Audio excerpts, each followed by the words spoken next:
Bismillahirrahmanirrahim. Alhamdulillah, kita panjatkan rasa syukur kepada Allah Azza wa Jal diberikan kekuatan kesihatan walaupun setelah first-time experience snow sampai lah ni semua ada juga demam sikit.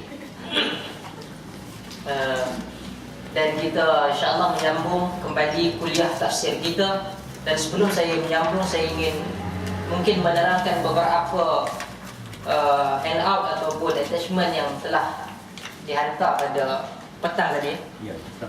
Sambungan video tu saya letakkan 3 file. Yang pertama akan nampak ataupun akan jumpa buku yang ni.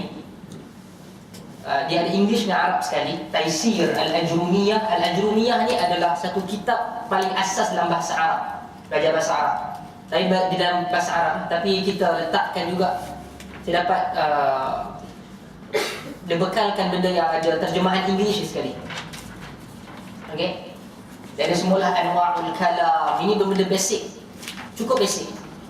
Okey, dengan dia al-kalam huwa al-lafz al-murakkab al-mufid bil-wad'. Dia terjemahkan speech, the composed saying dan sebagainya. Okey. Saya mungkin tak mula lagi sebab saya beri ruang pada semua boleh tengok.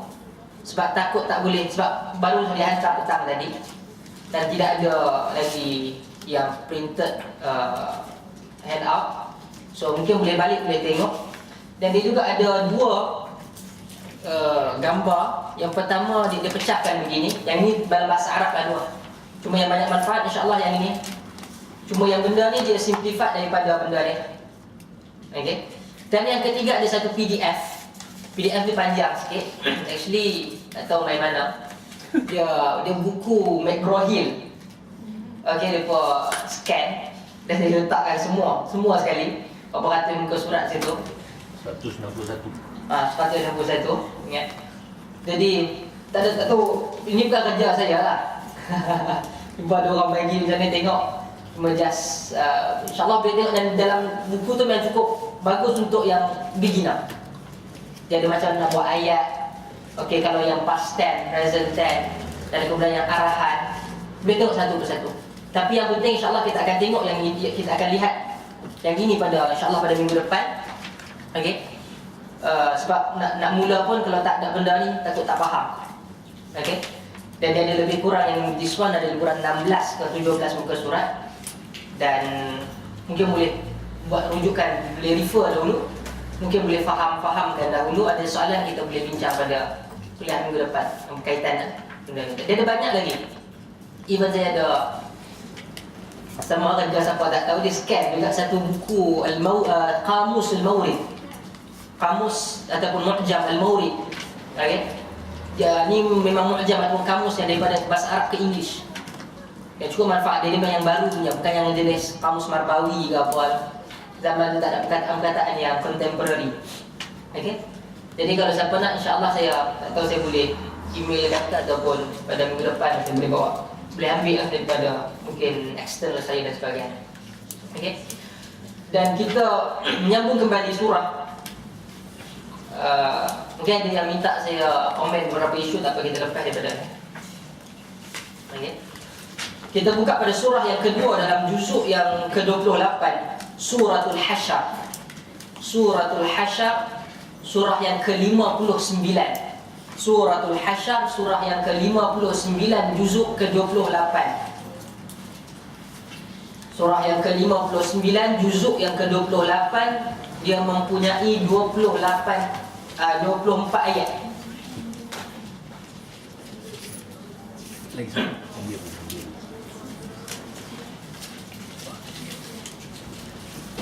Kita lihat pada 5 ayat yang pertama dahulu.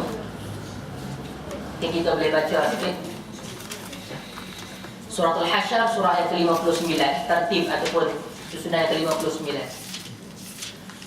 A'udzu billahi minasy syaithanir rajim. Bismillahirrahmanirrahim. Sabbaha lillahi ma fis samawati wa ma fil ardi wa huwal azizul hakim. والذي أخرج الذين كفروا من أهل الكتاب من ديارهم لأول الحشر ما ظننتم أن يخرجوا وظنوا أنهم مانعتهم حصونهم من الله فأتاهم الله من حيث لم يحتسبوا وقذف في قلوبهم الرعب يخربون بيوتهم بأيديهم وأيدي المؤمنين فاعتبروا يا أولي الأبصار ولولا أن كتب الله عليهم الجلاء لعذبهم في الدنيا ولهم في الآخرة عذاب النار ذلك بأنهم شاقوا الله ورسوله ومن يشاق الله فإن الله شديد العقاب ما قطعتم من لينة أو تركتموها قائمة على أصولها فبإذن الله وليخزي الفاسقين. Itu 5 ayat yang pertama daripada suratul Hasyr. Okay. Suratul Hasyr ialah merupakan salah satu daripada surah-surah Madaniyah diturunkan selepas daripada surat Al-Bayyinah. Surah Al-Hasyr merupakan surah Madaniyah yang diturunkan selepas surah Al-Bayyinah. Okey. Bayyinah surah Lam yakunil ladzina kafaru min ahli al-kitab. Okey. Surah selepas daripada surat Al-Qadar. Dan ia dinamakan sebagai Al-Hasyr. Ia dinamakan sebagai suratul Hasyr yang bermaksud pengusiran. Al-Hasyr. Sebab tu kita akan antara salah satu daripada nama kiamah apa? Al-Mahsyar. Yaumul Mahsyar. Hari Al-Mahsyar dia ada. Kita diusir. Kita akan diusir daripada tempat kita sehinggalah sampai kepada yaum atau daripada tempat yang namanya Al-Mahsyar, tempat diusirnya kita, kemudian dikumpulkan. Okey. Jadi tetapi Al-Hasyr di sini dia tak kembali kepada kepada qiyamah. Al-Hasyr ini menggambarkan satu peristiwa di zaman baginda Nabi sallallahu alaihi wasallam. Nabi mengusir ataupun menghalau satu kaum ataupun satu kabilah yang namanya Nadir. Okey, Nadir yang merupakan kabilah Yahudi. Okey. Bani Nadir, dipanggil Bani Nadir di Madinah, Nabi halau keluar. Sedangkan Nabi SAW yang cukup jaga orang, tapi kenapa Nabi buat? Kerana perangai Yahudi. Kerana perangai Yahudi yang menyebabkan mereka menyakiti Allah dan Rasulnya, yang menyebabkan Nabi SAW mengambil keputusan untuk dihalau ataupun dihalaunya Bani Nadir Yahudi di Madinah. Okey. Dan dalam surah ini kita akan melihat kepada beberapa hukum dan juga benda-benda berkaitan dengan akidah. Okey. Dan pada hujung surah ini akan ada satu ayat ataupun beberapa 1-2 ayat, 3 ayat berkaitan dengan nama Allah Azza wa Jalla. Nama-nama Allah Azza wa Jalla di antara Asmaul Husna. Asmaul Husna, Asmaullahil A'zam. Nabi SAW sebut bagi Allah itu ada 99 nama, mi'atan illa wahidah.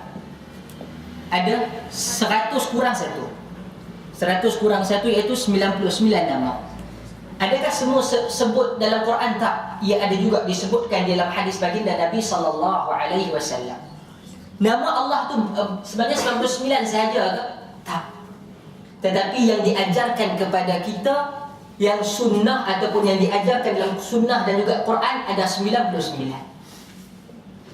Nama Allah, keseluruhan kesempurnaan ini bagi Allah. Kekurangan itu bukan bagi Allah. Asma husna tu adakah itu Bertepi. sunnah atau itu dibuat kemudian? Bertepi. Asmaul Husna. Yes. Yang mana? Yang nyanyi tu ke? Ya. Ha. Zaman Nabi dia tak buat pagi-pagi kumpul nyanyi. No, they the name itself. Ha. Semua itu adakah Secara umum ia adalah nama yang diambil daripada sunnah dan daripada Al-Quran. Okey, kalau kita Ar-Rahmanur Rahim semua sekali tu. Okey, 19 secara keseluruhannya dia memang ada asas dalam Quran dan juga sunnah. sesunan? Sesunan, sebenarnya susunan ini tidak disusun pun. Tidak ada siapa yang menyusun. Okey, cuma sedap bila nak menyanyi, nak nasyidkan tu lah, susun gitulah. Okey, sebab kalau kita lihat dalam hujung ayat surah ini, Allah tak susun, tak kata pun ia mesti ikut susunan tersebut. Kita, nama Allah ini banyak yang kadang-kadang diajarkan dalam sunnah dan Allah kadang-kadang ilhamkan kepada orang-orang yang salih. Sebab itu antara doa Nabi sallallahu alaihi wasallam. Nabi kata, Allahumma dalam rabi'a qulubina wa nura sudurina wa jala'a humumina wa humum dalam Allahumma dalam hadis yang hasan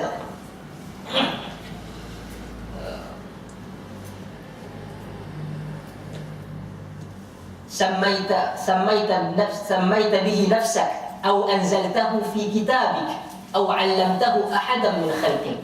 Nama yang telah engkau namakan kepada diri engkau wahai Allah, sama ada yang kau turunkan di dalam Quran engkau ataupun engkau berikan atau 'allamtahu ahadan min khalqik. Allah pilih di kalangan para orang yang saleh ini nama-nama Allah yang dia tahu sahaja. Yang ini Allah pilih, disebutkan dalam hadis. Okey. Jadi kadang-kadang apabila kita nak doa, kita gunakan nama-nama ini. Contoh kita susah, kita kurang rezeki, kita kata ya Razzaq, ya Razzaq, kau berikanlah aku. Betul, boleh itu nama Allah yang lain. Contoh nama Allah Al-Jabbar, Allah yang maha merampas kepada atau membalas balik kejahatan orang-orang yang zalim. Kita nak minta rezeki, ya Jabbar, berilah aku rezeki, kan tak masuk. Okay, kita dalam keadaan susah nak minta tolong pada Allah, ya Rahman, ya Rahim. Okay, jangan kita bukanlah jangan, maksudnya tidak sesuai kita ya Mutakabbir, bantulah aku. Okay, kita gunakan nama-nama Allah yang tepat di dalam permintaan kita. Okay. Seterusnya kita akan lihat kepada ayat yang pertama. Allah menyatakan sabbaha lillahi ma fis samawati wa ma fil ard wa huwal azizul hakim. Bertasbihlah kepada Allah yang ada di langit dan kepada Allah apa yang ada di langit dan apa yang ada di bumi, dan dialah yang maha perkasa lagi bijaksana. Sabbaha lillahi ma fis samawati wa ma fil ard wa huwal azizul hakim. Allah menjadikan kita, Allah menjadikan keseluruhan alam kepada Allah sebagai makhluk. Dan mereka ini adalah ataupun sama ada kita dan keseluruhan makhluk yang ada, okay, merupakan hamba kepada Allah yang sentiasa bertasbih. Kehebatan Quran dan juga Islam, terutama Quran, apabila Quran di dalam ayat yang lain Quran kata fis samawati wal ardi wa ma bainahuma. Okey? Precise. Bila Quran kata di langit dan di bumi dan di antaranya. Di bumi kita boleh nampak. Di langit kita tahu langit. Tetapi Quran juga di zaman itu tidaklah kata adanya oksigen dan sebagainya. Wa ma bainahuma. Sebab tu Quran ini dia tak detailkan. Kadang-kadang sebab adanya akal. Afala yatadabbaruna al-Quran. Kamu tak fikir tentang Quran. Banyak benda yang Quran yang kadang-kadang kita baca. Saya cabar kepada siapa pun, duduklah sekali ataupun duduklah terutama pada waktu malam. Katakan kita boleh buat sebulan sekali. Bukalah surah mana sekalipun, baca dengan mata hati kita. Okay? Jangan kalut. Sebab tu Quran kata warattilil Qur'ana tartila. Bacalah Quran itu dengan tartil. Sabbaha lillahi ma fis samawati wa ma fil ard. Dia tak perlu suara sedap ke belajar lagu itu ini, tak. Tajwid itu datang daripada perkataan jawad. Okey. Okey. Kalau kita kata jauh dah, dia kualiti. Kita jagalah, kita tak perlu suara yang sedap. Jaga kita punya tajwid. Contoh kalau dia perlukan 2 harakat, 2 harakat. Dia perlukan 4 harakat, dia 4 harakat. Perlu dengung-dengung. Contoh saya buat, dia ada lagu namanya lagu Jiharka. Sebab kita belajar lagu Jiharka ataupun lagu Sikah yang agak lama. Okey. Kita tak perlukan lagu yang banyak. Sebagai contoh yang bacaan Syekh Khalil Husari. Okey, bacaan dia tak ada macam kata Sudais ke Shuraim, Mahir Al-Uqaili, ke Mahir Mu'ayqili dan sebagainya. Bacaan dia macam mana? Biasa, tapi bila kita dengar, sebab dia jaga, dia sedap, ataupun dia boleh masuk zuq itu Quran. Contoh, Sabbaha lillahi ma fis samawati wa ma fil ardi wa huwal azizul hakim. Tak nak lagu tinggi rendah, tapi mendatar. Jaga. Kita jaga tajwid kita, kita jaga bacaan kita, insya-Allah benda itu akan masuk. Orang kata ni lagu apa, Raja Mangkat. Raja Mangkat. Huwallazi akhrajal ladzina kafaru min ahlil kitabi min. Okey, dia macam mendatar. Tak ada siapa pun rasa sedap, tetapi apabila kita baca, kita sedang memuji Allah, kita sedang bercakap dengan Allah. Quran diturunkan kepada kita, sebab itu kata para ulama, jadikan seperti Allah sedang berbicara kepada kita. Kata para ulama, bila kita baca Quran, jangan terlalu kalut nak habis baca. Baca-bacalah, tapi katakan satu hari satu muka, sambil kita tengok apa makna dia. Bagi yang mungkin kurang nak pick up bahasa Arab tu, bayangkan kita adalah subjek yang Allah sedang berkata-kata, berbicara dengan kita. Bila kita rasa, oh ini orang lain, menyebabkan Quran tidak masuk ke dalam hati kita. Sabbaha lillahi ma fis samawati wal ard wa huwal azizul hakim. Bertasbihnya benda yang apa-apa yang berada di bumi dan apa-apa di langit kepada Allah. Okey. Kadang-kadang kita banyak benda yang kita jalan ke, ataupun kita buat kerja yang kita boleh bertasbih kepada Allah. Okey, kadang-kadang kita ini apabila amalan kita yang biasa, ketika kita susah, Allah mudahkan kita. Allah mudahkan kita. Selalu saya sebut, kadang-kadang kita ini orang yang ketika susah kita cari Allah. Alhamdulillah, kita susah kita cari Allah. Jangan susah pun tak cari Allah, kan? Tetapi apabila ketika kita senang, kita memperbanyakkan ingat Allah, memudahkan. Ketika susah, Allah dengar pada kita. Sebab tu tak pasti sama ada hadis, saya tak asli. Kemungkinan besar ya hadis. Kata siapa nak dengar doa dia ketika susah, fa'akthirud du'a'u, banyakkan doa ketika senang. Okey. Fis sarra wad darra, maksudnya ketika darra kita susah. Okey, nak dengar fis sarra, kita dalam keadaan mudah, kita banyakkan doa kepada Allah. Paling kuranglah kadang-kadang kita on the way ke kelas ke, tunggu depan kelas ke, kelas tak habis, orang lain kelas tak habis. Kadang kita tak perlu banyak, kita banyakkan subhanallahil azim, subhanallahi wa bihamdi. Ini antara tasbih. Ini sabbaha lillah. Dan juga benda ini diajarkan oleh baginda Nabi sallallahu alaihi wasallam untuk kita banyakkan. Subhanallahi wa bihamdi, subhanallahil azim.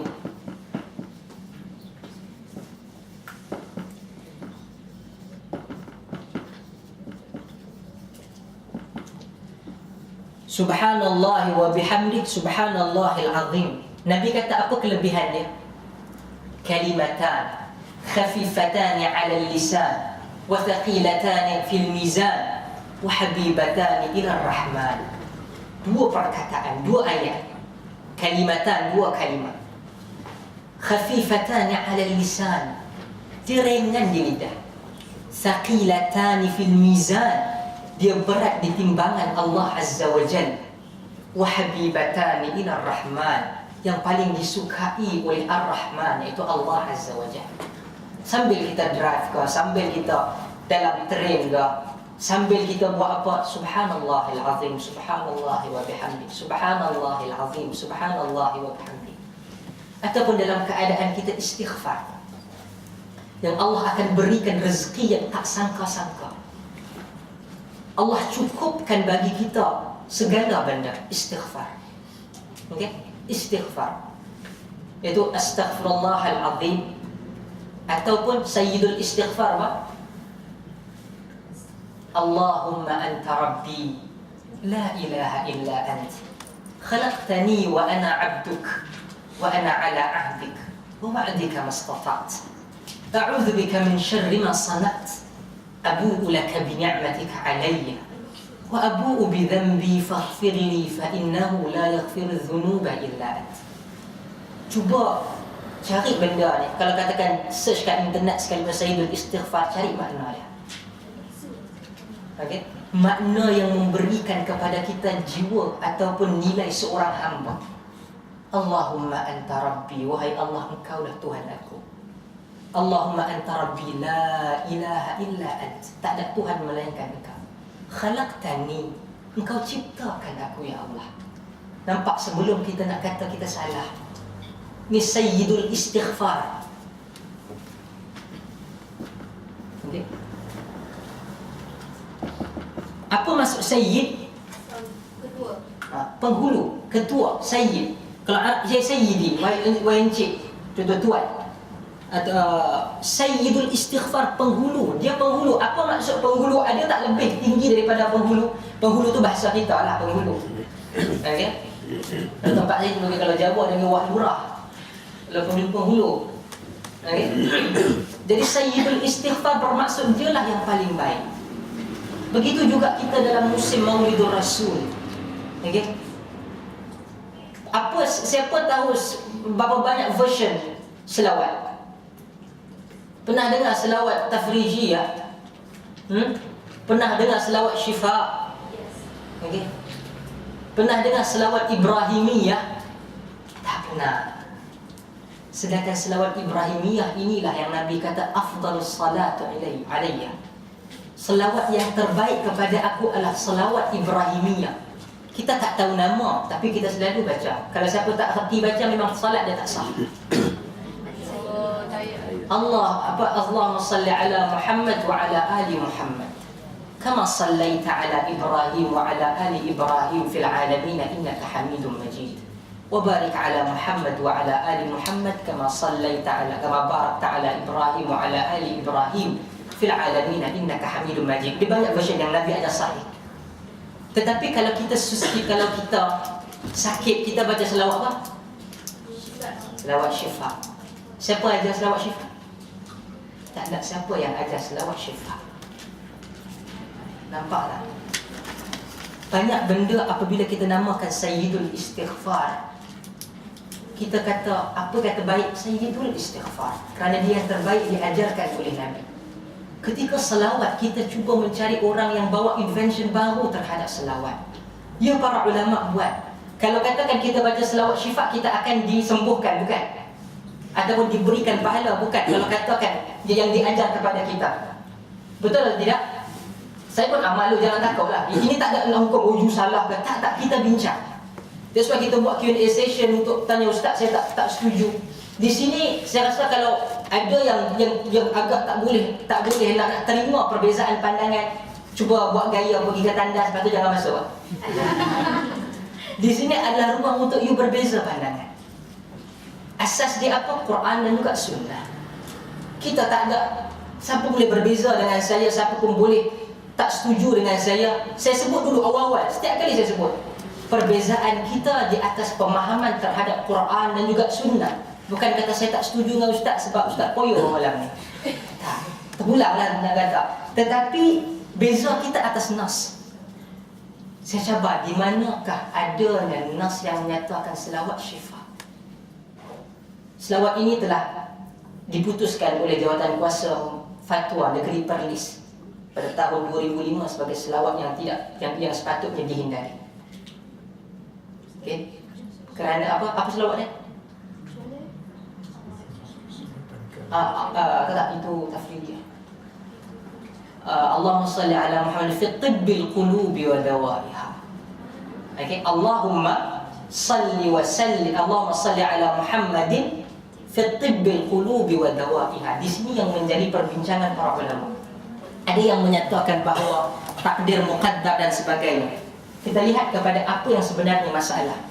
Saya bersetuju tak ada orang yang amalkan pula, tetapi saya melihat kepada pandangan ulama juga yang mengkritik benda ni. Allahumma salli ala Muhammadin fi tibbil qulubi wa dawaiha. Allahumma salli ala Muhammad. Ya Allah, selawat dan salamlah kepada Muhammad sallallahu alaihi wasallam fi tibbil qulubi wa dawaiha. Fi pada tib menyembuhkan, al-qulub jiwa atau hati, wa dawaiha penawar dia. Sekarang kalau berdasarkan literal perbincangan ni, siapa yang membetulkan hati dan juga memberikan hilangnya hati, kegalauan hati? Siapa? No. Literal saya kata. Sekarang yang membetulkan hati siapa? Allah ke Rasul? Allah. Ini yang menyebabkan bantahan di kalangan para ulama. Dan yang kita katakan tidak ada nas pun yang menyatakan benda ni. Kita kata untuk buat sesuatu benda kita mengharapkan pahala, bukan? Tidak ada masalah mengharapkan pahala, atau tidak ada salah mengharapkan syurga. Sebab Quran bila sebut sesuatu benda, Quran kata Quran menjanjikan syurga, betul? Jannatin tajri min tahtihal anhar khalidina fiha abada. Zalikal fawzul kabir, zalikal fawzul azim. Quran sebut satu benda buat, Quran bagi tahu adanya syurga. Bermaksud kalau buat ni dapat apa? Dapat syurga. Jadi kalau katakan kita nak pahala, siapa yang boleh bahagi pahala? Allah. Sama ada Allah janjikan di dalam Quran ataupun Allah sampaikan wahyu melalui Nabi SAW di dalam hadis. Kalau katakan ini tidak ada di dalam nas, okey, rasa-rasa kalau buat ikut perkiraan matematik, kita boleh dapat pahala tak kalau kita buat?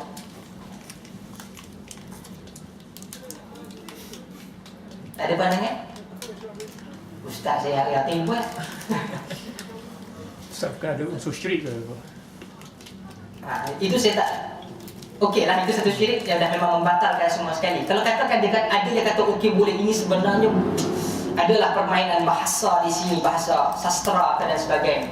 Okey, kalau you terima tersebut, kita kata kita buat benda ni untuk pahala, mendapat keredaan Allah.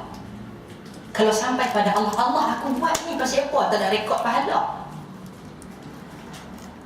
Sebab itu kenapa Allah katakan al-yawma akmaltu lakum dinakum wa atmamtu alaikum ni'mati wa raditu lakumul Islam madinah.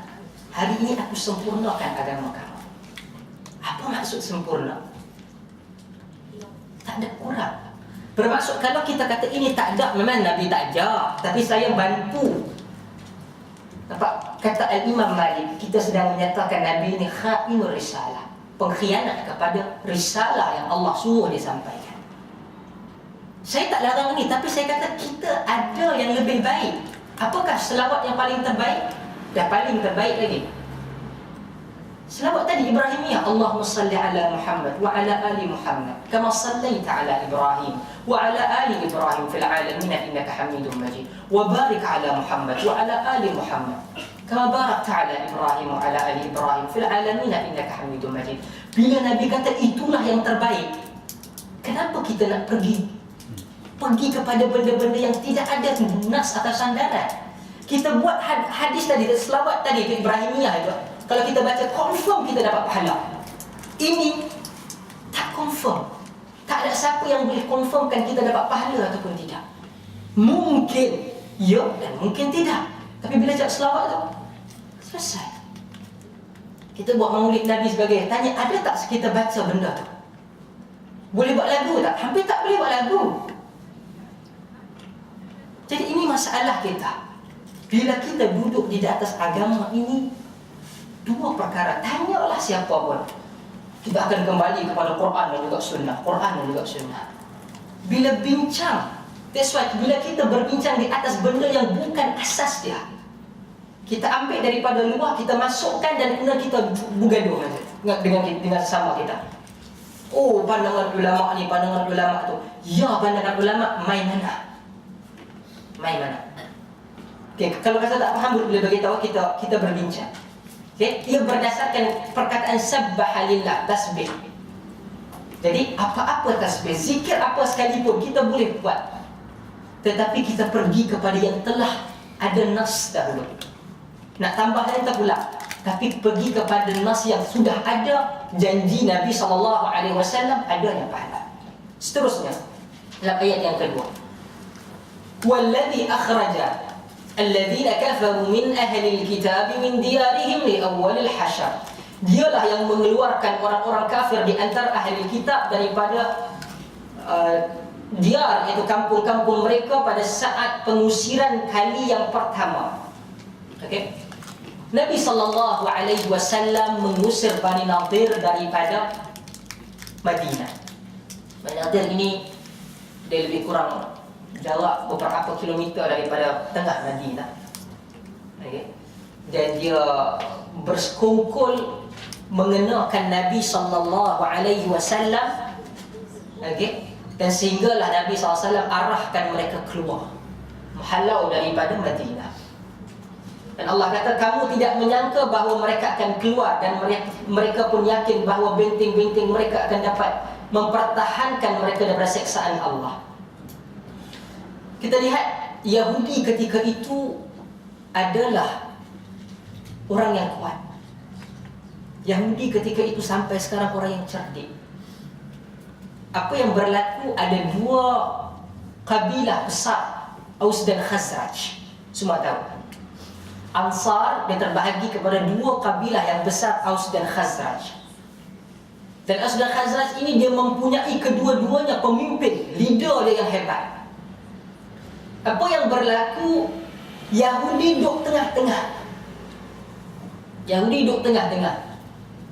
Dia gaduhkan Aus dan Khazraj secara beratus tahun, dia gaduhkan supaya dia jadi orang tengah yang boleh dipercayai kedua belah pihak, dan dia hendak menjadi raja. Antaranya adalah Abdullah bin Ubay bin Salul. Sebelum kedatangan Nabi, Abdullah bin Ubay bin Salul tak dihalau sekali sebab dia masuk Islam. Yahudi di Madinah dia pecahkan.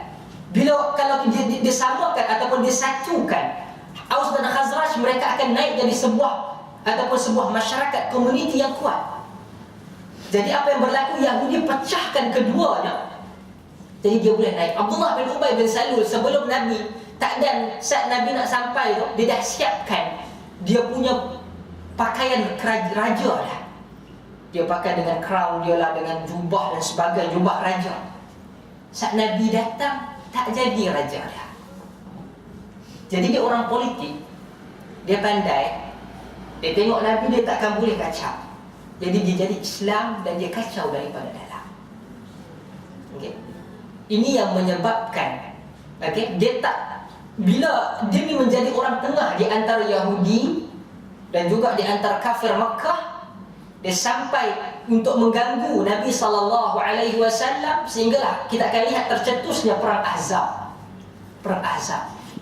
Okay.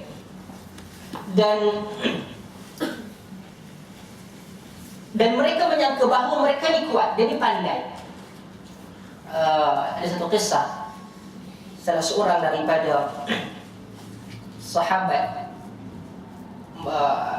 daripada Bani Nadir ini yang dibunuh. Rumah dia masih ada lagi dekat dengan empangan di Madinah. Apa nama dia? dia dekat dengan dinding rumah dia ni sampai sekarang ada kesan-kesan di rumah dia. Dia ni menyakiti baginda Nabi SAW dengan perkataannya. Dia buat syair yang menghina Nabi, kutuk Nabi, katakan Nabi, sehingga Nabi sedih dan Allah turunkan, Allah laknat dia kerana menyakiti Allah dan Rasulnya. Dalam ayat yang ke 4, Allah tazalika bi annahum syaqullah wa rasulah, mereka ini menyakiti Allah dan Rasulnya. Jadi ada sahabah yang nampak, saya lupa dia nama dia, Yahudi, ketua Yahudi. Rumah dia memang jaga betul-betul hebat, security dan sebagainya. Rumah dia tak boleh masuk dengan pedang. Okey, jadi dia tak pernah keluar. Orang nak jumpa dia mesti dalam rumah dia. Dia tak boleh bawa pedang. Jadi satu orang sahabah ini dia merupakan sepupu kepada Yahudi ni tadi. Saya lupa nama dia. Dan Nabi SAW bila baca benda atau ayat Quran tersebut, para sahabat kata, "Ya Allah, bagikan aku supaya bunuh dia." Tapi nak kena pandai macam nak bunuh dia. Sebab dia menghancurkan. Sebab tu kita kata kenapa bahaya orang di dalam ini. Dia menghancurkan keseluruhan rahsia dan sebagainya. Dia tahu apa yang berlaku dalam Islam. Dan Nabi SAW memilih dan memperkenankan seorang yang merupakan sepupu dia.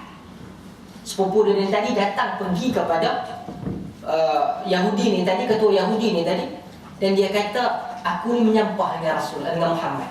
Dia cuba untuk berpura-pura. Jadi sebab rumah dia tak boleh, kena keluarkan semua sekali, kena tinggalkan semua sekali, pedang ke, badik ke dan sebagainya. Dia masuk, dia cerita, dia bercakap, dan kemudian dia kata, aku rasa aku nak jual senjata daripada Muhammad ni pada hak, supaya bila kau nak serang dia tak ada senjata. Dia kata bagus. Jadi dia setting masa, dia kata nanti aku akan bawa benda-benda ni. Dia tawarkan, dia nak perempuan lah dan sebagainya. Tapi akhir sekali dia akan cakap, dia bersetuju untuk ditukarkan ataupun dijual kepada dia senjata, pedang.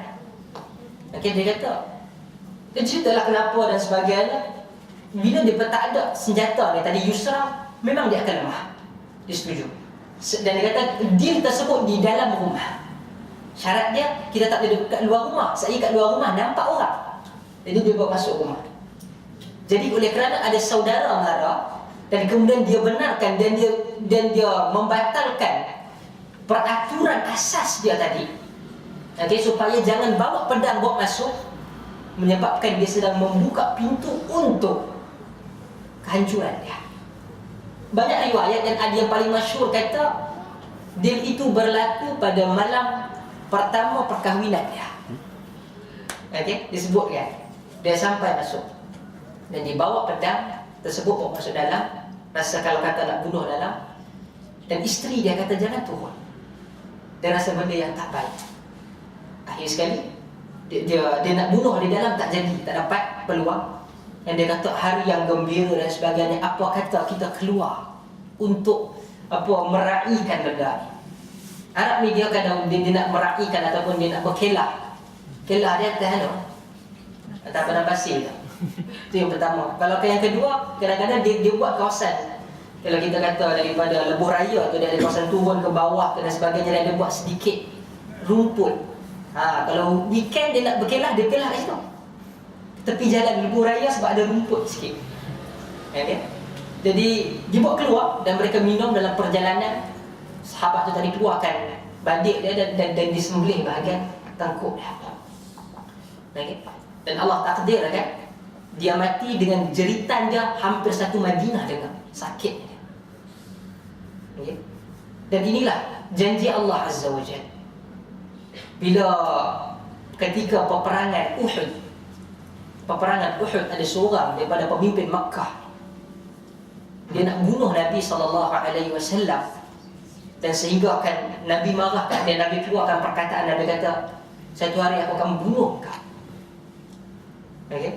Dan Nabi dalam riwayat tak pernah bunuh orang. Sehingga kan bila dia dah dapat Nabi keluar je perkataan, sebab dia sendiri berikan julukan pada Nabi Al-Amin.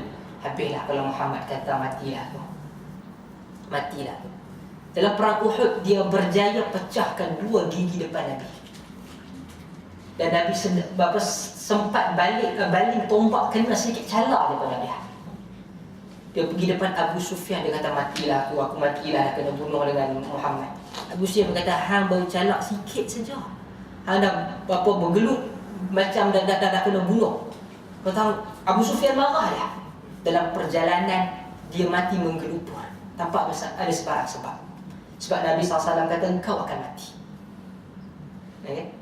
Dan ini adalah janji Allah Azza wa Jalla. Ketika itu orang lihat, sebagai contoh kita kata US ni takkan jatuh, kata, dengan perkiraan kita bahawa kekuatan dia, dengan ketenteraan dia sebagainya, kita rasa seperti takkan jatuh. Okay? Dan ketika itu juga dia melihat kepada Yahudi takkan keluar, takkan kalah, takkan dihalau. Tetapi Allah kata, dulu engkau menyangka mereka ini takkan keluar, dan mereka pun yakin dia takkan boleh dihalau. Tapi hari ini mereka dihalau. Perjalanan kehidupan ini, walaupun kita melihat sekarang apabila gerakan Islam mula menang, kita gembira kan? Kita cukup gembira. Tetapi ia menggambarkan pengakhiran kehidupan dunia. Sebab itulah janji Allah Azza wa Jalla. Okay? Macam orang nak mati sekalipun, dia sebelum dia mati, dia segar. Baginda Nabi SAW, Nabi sehari sebelum Nabi wafat, Nabi boleh bangkit. Nabi bangun, Nabi pergi dan Nabi minta dalam hadis yang sahih, di mana Nabi kata, siapa yang pernah aku pukul, Nabi singkap belakang Nabi SAW, pukullah belakang aku balik. Sahabat tadi kata, engkau pernah terlibas belakang aku ya Rasulullah. Dan akhir sekali dia datang, dia tengok belakang Nabi, dan dia peluk Nabi sallallahu alaihi wasallam. Okay? Dan itulah antara kita lihat sebelum daripada seorang itu, bahkan Nabi SAW, Nabi sihat. Okay? Dan begitulah apabila Allah berikan kepada kita kekuatan dan kejayaan. Pada hari ini kita lihat dulu Mesir, hampir-hampir takkan jatuh pada Islam. Jadi Mesir kita tengok orang tu dia ada mukhabarat ni spy Mesir ni jahat, tara Yahudi betul. Zaman Husni Mubarak. Dulu ada seorang antara dalam Ikhwanul Muslimin, ketua muslimat dia, Zainab Al-Ghazali. Ketika saya umur sekolah rendah, saya baca dengan diary dia. Nanti Zainab Al-Ghazali, kalau baca time tu kita rasa takkan mampu Islam menang. Zainab Al-Ghazali dia kena hanya kerana dakwah kepada Islam.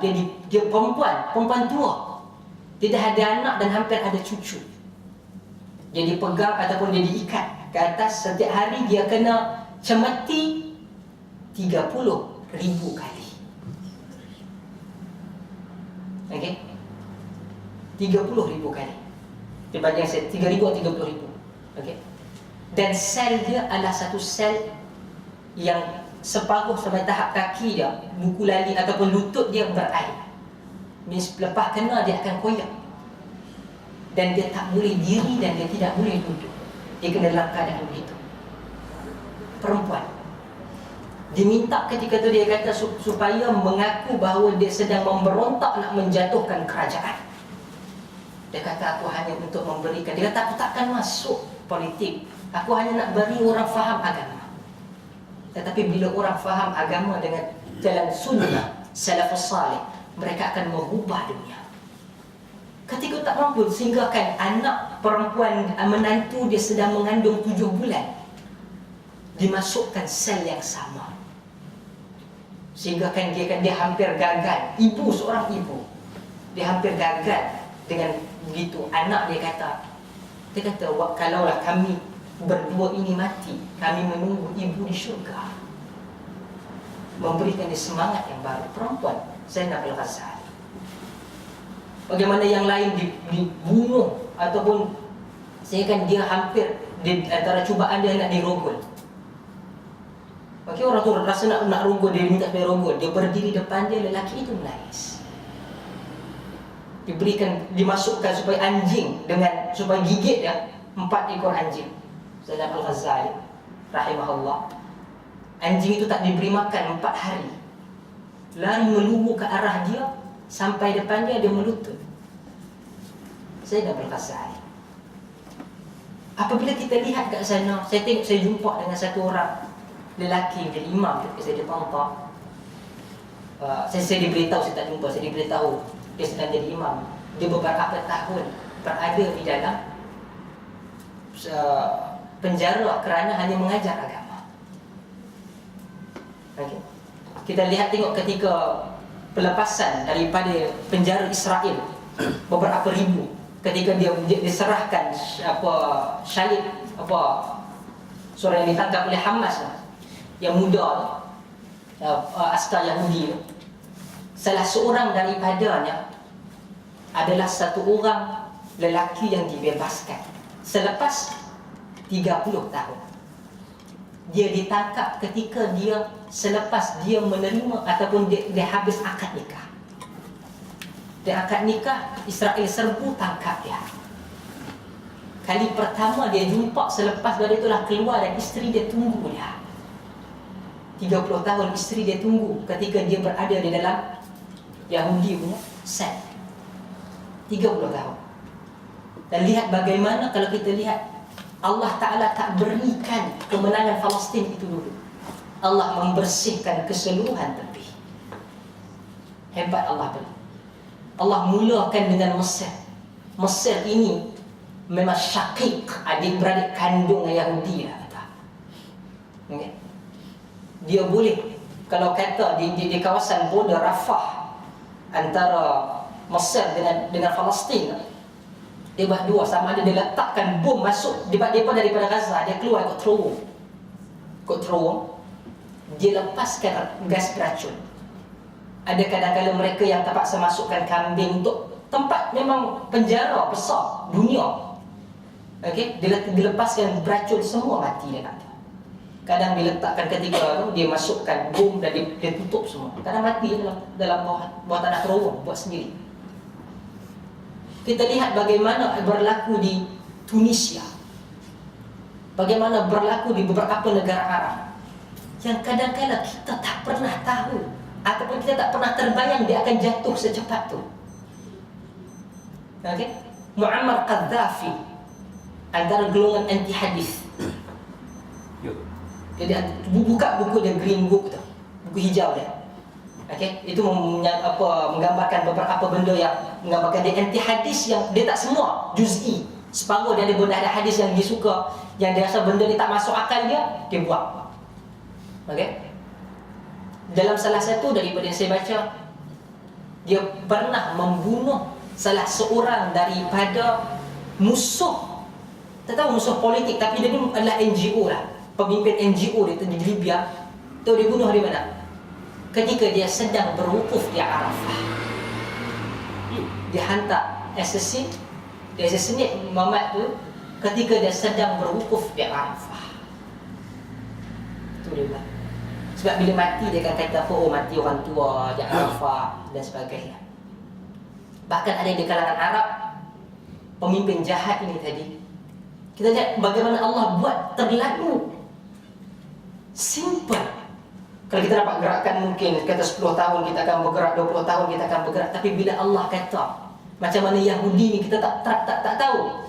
Dia ni mungkinlah tiba-tiba pressure akan dia lari sendiri. Tak, kita datang kali hamlah. Macam tu. Begitu juga yang ini. Bagaimana Allah ubah sekejap ya. Yang mana orang kata Facebook tu tak ada apalah, main-main saja. Tiba orang yang mengetuai tu adalah ketua ataupun pengarah Facebook di Mesir. Google di Mesir. Yang berada di Tunisia kerana dia tak makan sahaja, menyebabkan kerajaan seorang saja, yang menyebabkan kerajaan seluruhnya jatuh. Tunggu Yaman dan juga Syria, laknatullah pada kelompok yang bunuh Islam. Syria ni, Bashar al-Assad ni di keluarga Syiah. Bashar al-Assad dia merupakan kelompok Alawiyin yang Syiah. Sebab tu yang sokong siapa? Iran, Hizbullah. Dia sokong. Sebab tu sehingga Dr. Yusuf Al-Qaradawi dia kata, dia tengok dengan kelemahan OIC dan juga Arab League, Dia kata kalau perlu ambil pada West, NATO nak datang serang-serang lah. Sahabat saya cerita daripada dari Syria sebelum dia disempat balik, sebelum keadaan ni. Dia tembak depan rumah pakai tank. Bang gitu saja. Okay. Dan dia memang keturunan Syiah. Dan kita di Homs tu sendiri adalah kampungnya bini dia, bini Bashar al-Assad tu, asal dari Homs, dan dia Sunnah bini dia, tapi tak tahu jadi apa lagi.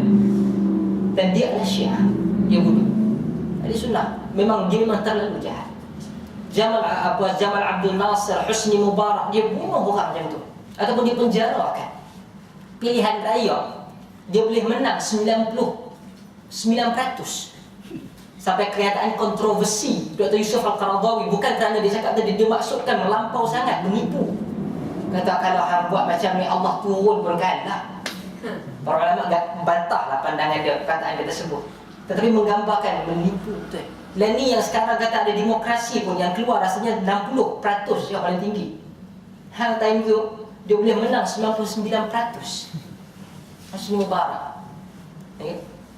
Jadi apabila Allah janjikan sesuatu, Allah janjikan pada kita, jangan kita rasa betul ke benda ni? Betul ke benda ni?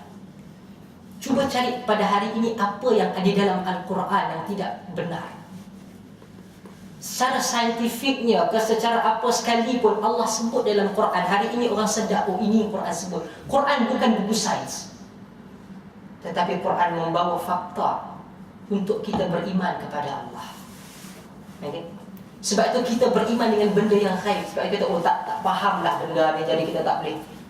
Sebab akal kita hanyalah satu benda yang terlalu limit dia terlalu rendah. Katakan kita duduk sini, apa jadi sebelah ni, bilik ni, kita tak tahu.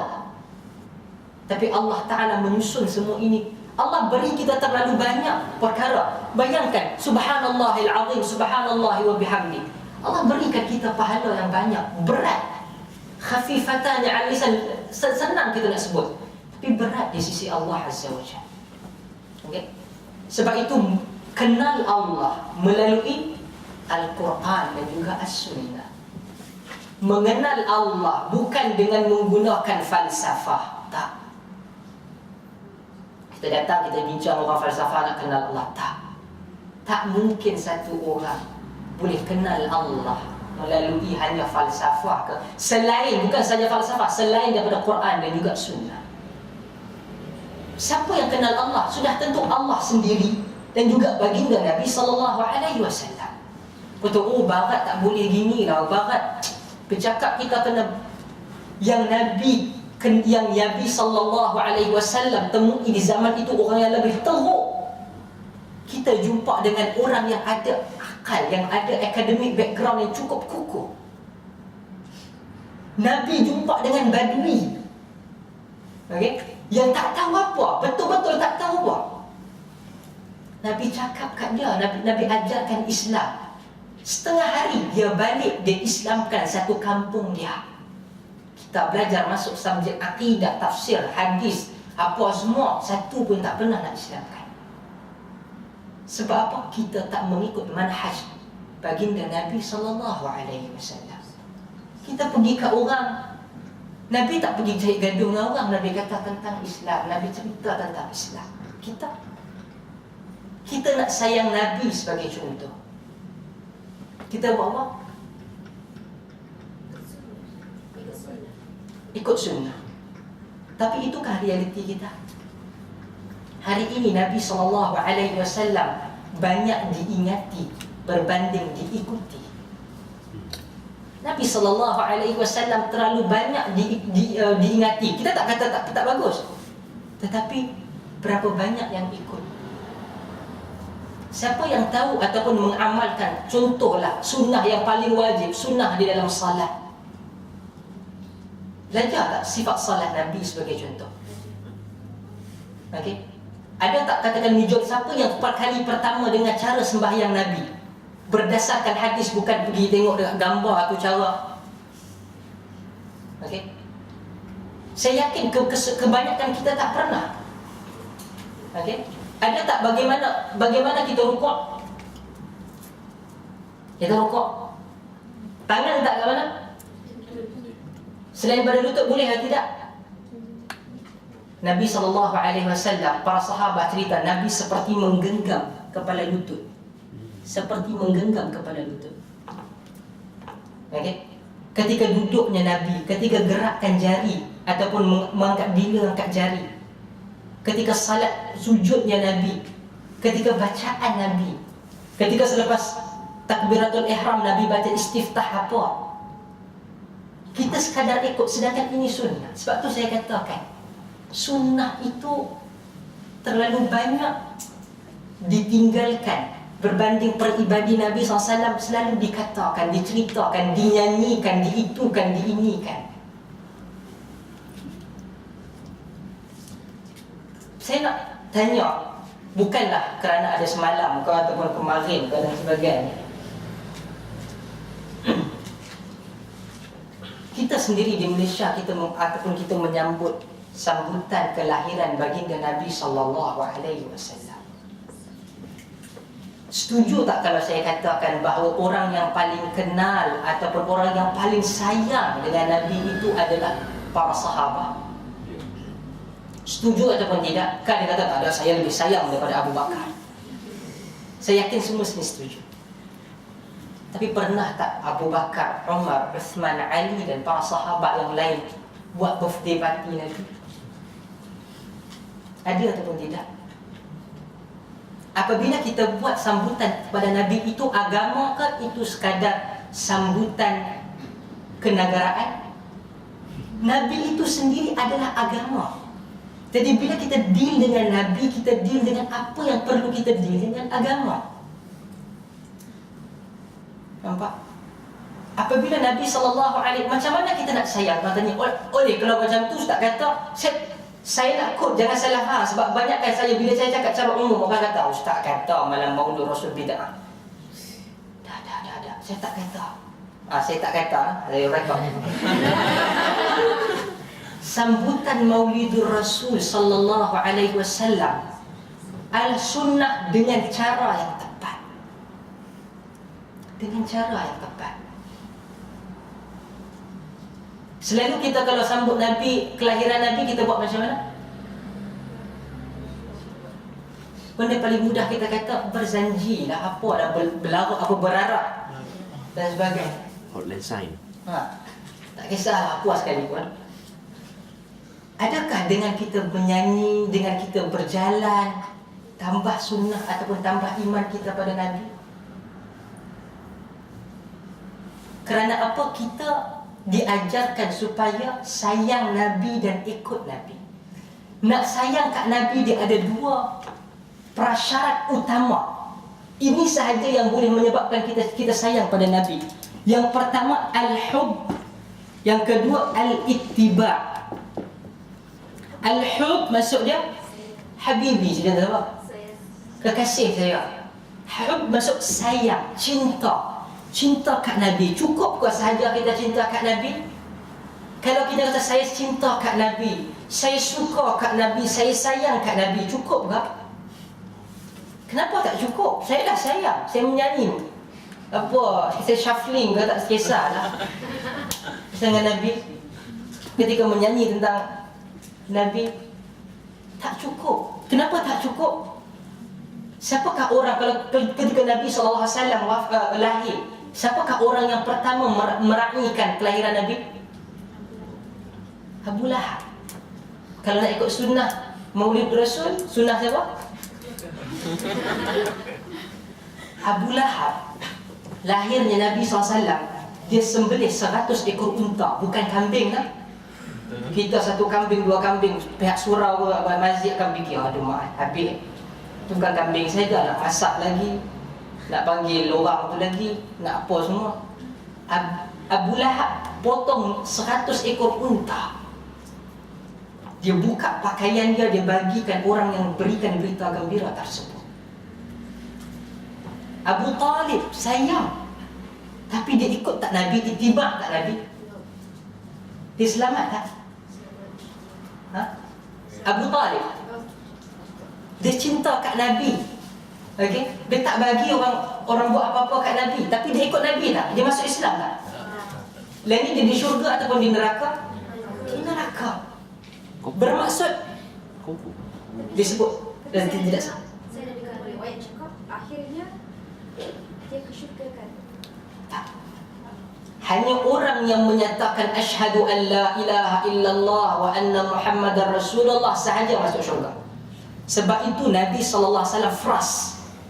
Nabi nangis, Nabi tertekan.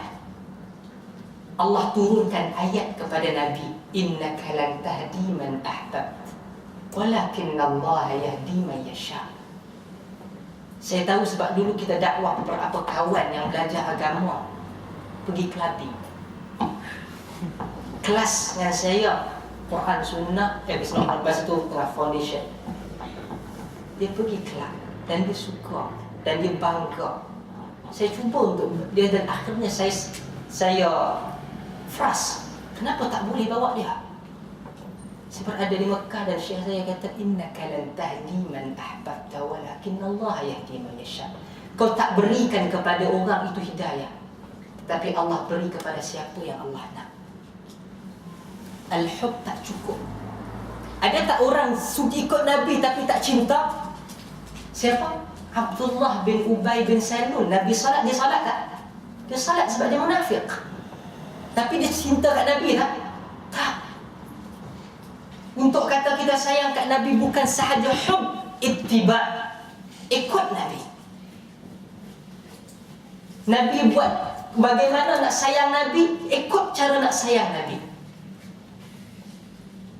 Nabi SAW dalam hadis yang diriwayatkan oleh Al-Imam Al-Bukhari teguh. Saya di sini. Satu hadis daripada riwayat Al-Imam Al-Bukhari, di mana Nabi SAW memberikan peringatan kepada umat ini bagaimana nak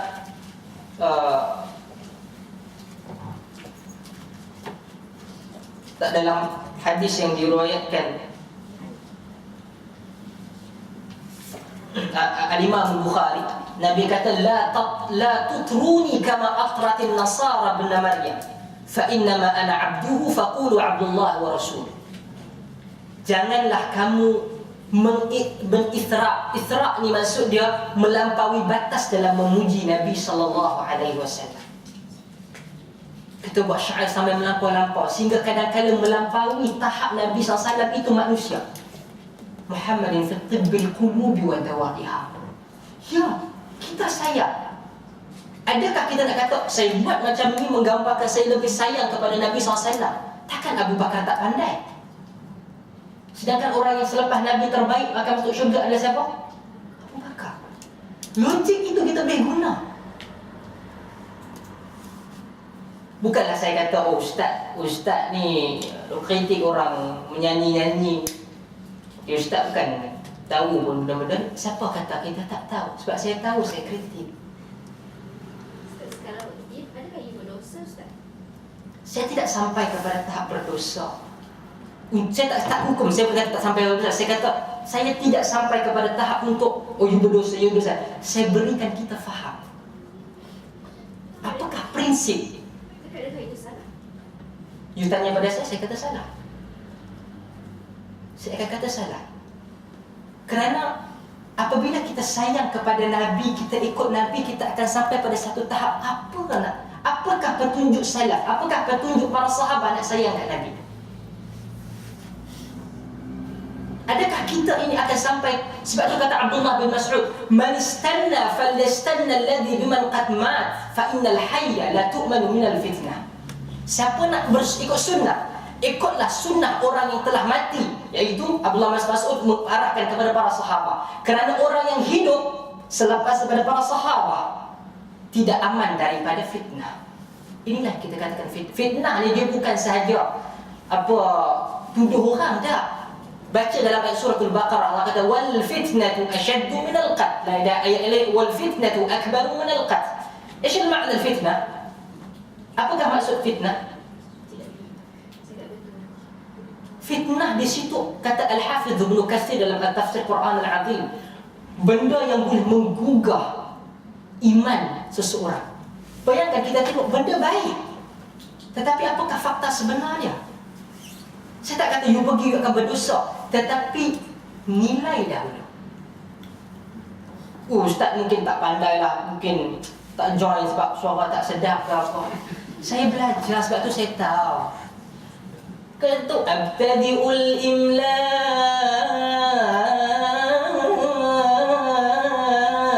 bismidzatil aliyah.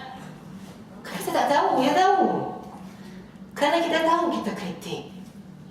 Kita jadi tekong dulu. Tapi bila kita nilai dengan sunnah baginda sallallahu alaihi wasallam, kita bayang Nabi duduk sebelah kita. Ambil kita bayang duduk Nabi sebelah kita, hebat hang buat birthday party tu.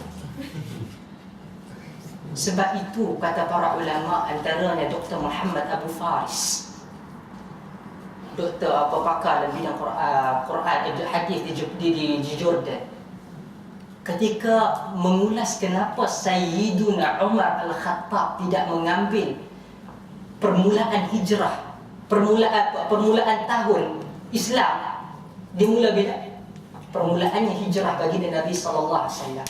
Ada orang bagi pandangan pada Umar, bagi cadangan sama ada kelahiran Nabi ataupun kewafatan Nabi.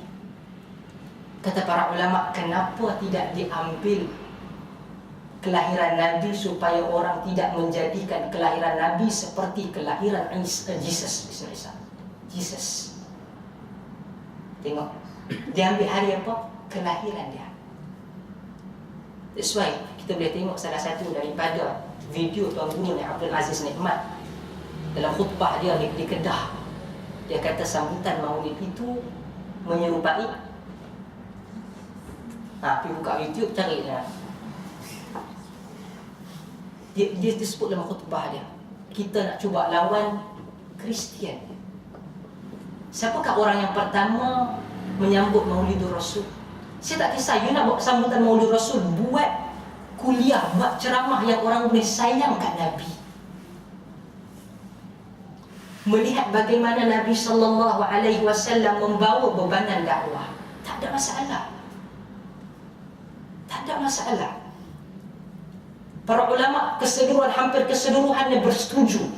Orang pertama menjadikan ia program rasmi adalah Syiah Fatimiyah di Mesir. Syiah Fatimiyah yang memerintah Mesir adalah orang yang pertama menyambut kelahiran Nabi sallallahu, menyambut hari kelahiran Nabi sallallahu alaihi wasallam. Selepas pada itu, jatuhnya kerajaan Mamalik Fatimiyah Mesir hilang. Dan kemudian ada beberapa negara umat Islam yang berselerak cuba nak naikkan balik. Saya tak larang you nak buat, tetapi saya sebut dalam kuliah yang lepas, ramai orang cerita, bawa cerita yang orang boleh rasa sayang. Orang boleh tahu bagaimana bebanan Nabi sallallahu alaihi wasallam. Kita perasan tak Nabi sallallahu alaihi wasallam ini dilantik dengan bebanan? Perasan tak kenapa ayah dan ibu terpaksa dimatikan oleh Allah untuk dapatkan satu tanggungjawab? Kita terpaksa untuk dimatikan dua orang manusia yang paling kita sayang dalam hidup, iaitu ibu dan ayah. Nabi untuk menjadi Nabi, Nabi tidak boleh, para ulama menyatakan tidak boleh ada ayah dan ibu.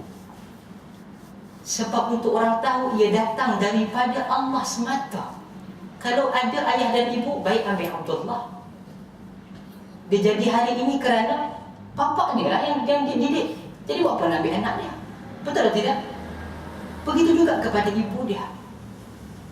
Nabi dan Arab dan Nabi SAW sayang anak lelaki. Allah tak izin ada anak lelaki. Dan bagaimana bebanan Nabi SAW pegang. Nabi sayang Khadijah. Khadijah sokong Nabi. Nabi balik dapat wahyu pertama, Khadijah peluk Nabi, zammiluni, letakkan. Khadijah mati, hidup Nabi SAW dalam keadaan indah, hidup bersama Khadijah. Nabi mohon pada Allah, dan juga Allah tak benarkan, Allah tidak turunkan arahan supaya adanya berlaku perkahwinan ketika Nabi SAW masih bersama Khadijah. Kemudian hilangnya Abu Talib, orang yang pak saudara yang menjaga dia. Nabi pergi ke Taif, perjalanan jauh bersama dengan anak angkat. Kaitan semua dengan kekeluargaan. Tak ada satu manusia melainkan keluarga adalah terpenting dalam hidup dia. Nabi pergi ke Taif. Orang pukul Nabi. Nabi tak buat jahat. Nabi tak kata kat orang. Nabi nak minta supaya orang datang dekat dengan Islam. Jibril cuba datang untuk hancurkan Taif. Nabi kata semoga satu hari Taif ini boleh jadi Islam.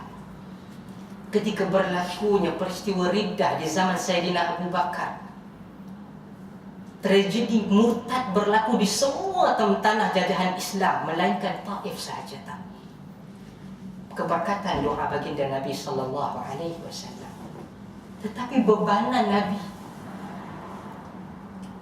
kita rasa tak ketika kita melalak, menyanyi dan sebagainya? Kita rasa tak bebanan yang ada dalam jiwa Nabi SAW membawa wahyu? Ketika Nabi duduk, kata Muaz, dia peha dia berada di bawah peha Nabi. Aku merasakan peha itu peha aku akan patah kerana bebanan wahyu yang sedang turun. Jiwa Nabi bukan sahaja jiwa fizikal Nabi Allah. Sebab apa? Supaya orang kata Nabi SAW ini seperti seorang yang berhalusinasi. Okey? Tapi para sahabat dengar bahasa, nampak. Supaya bila kita, orang berhalusinasi ini dia selalu terawang-awang. Allah berikan tekanan pada dia, "Hai Muhammad, engkau sedang menerima wahyu. Kau bukan mengelamun." Itu yang terpaksa dikenakan kepada Nabi untuk bawa agama yang sampai kepada kita. Kita cerita tak? Cari mana yang nyambut menuju Rasul. Tetapi mereka yang mempelajari sunnah, yang dilabel itu dan ini, yang dimaki itu dan ini. Ketika kita kadang-kadang ingin membawa orang faham tentang agama, kita kena dengan berbagai tindakan.